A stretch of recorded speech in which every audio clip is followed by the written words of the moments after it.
नमस्कार शेतकरी बांधवांनो, टेक मराठी रघु यूट्यूब चॅनलमध्ये आपलं स्वागत आहे.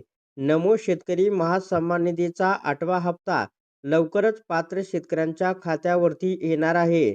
या नमो शेतकरीच्या 8व्या हप्त्यासाठी 90 लाखापेक्षा अधिक शेतकऱ्यांच्या खात्यावरती ₹2000 हप्ता जमा होणार आहे आणि महाराष्ट्र शासनाचा महत्त्वपूर्ण शासन निर्णय सुद्धा आलेला आहे.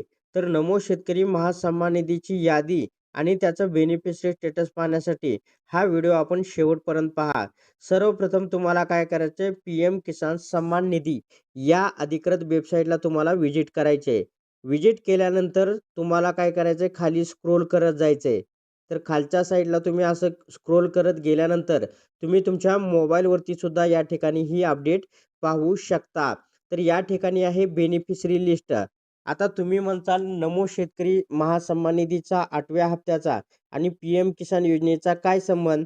तर PM किसान योजनेसाठी जे लाभार्थी आहेत तेच नमो शेतकरी महासन्मान निधीच्या 8व्या हप्त्याचे पात्र लाभार्थी आहेत. तर तुम्हाला काय करायचं आहे, यादी पाहायची तर बेनिफिशरी लिस्टवरती तुम्हाला इथं क्लिक करायचं आहे.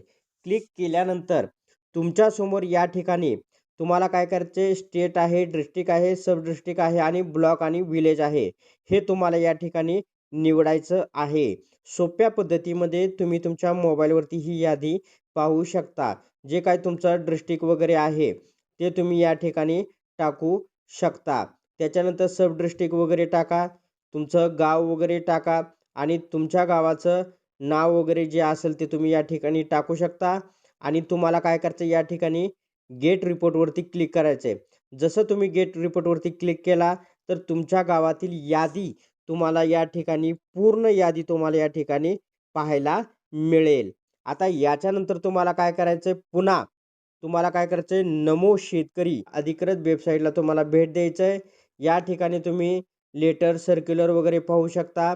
तर तुम्हाला या ठिकाणी एक ऑप्शन दिलेला आहे बेनिफिशरी स्टेटस. याच्यावरती तुम्हाला इथं क्लिक करायचं आहे.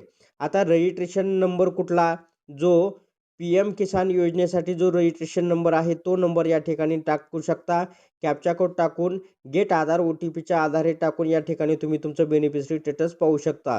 किंवा आधार मोबाईल क्रमांक जो रजिस्टर नंबर आहे तो टाका किंवा आधार क्रमांक टाका किंवा नावीवर रजिस्ट्रेशन नंबर आहे तर या ठिकाणी दोन्हीपैकी एक टाकून तुम्ही या OTPच्या आधारे तुम्ही तुमचं बेनिफिशरी स्टेटस पाहू शकता.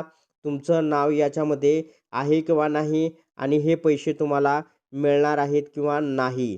तर हा व्हिडिओ जास्तीत जास्त आपल्या शेतकरी बांधवांपर्यंत शेअर करा, जेणेकरून त्यांना आपल्या गावातील यादी आणि नमो शेतकरीचं बेनिफिशरी स्टेटस पाहता येईल.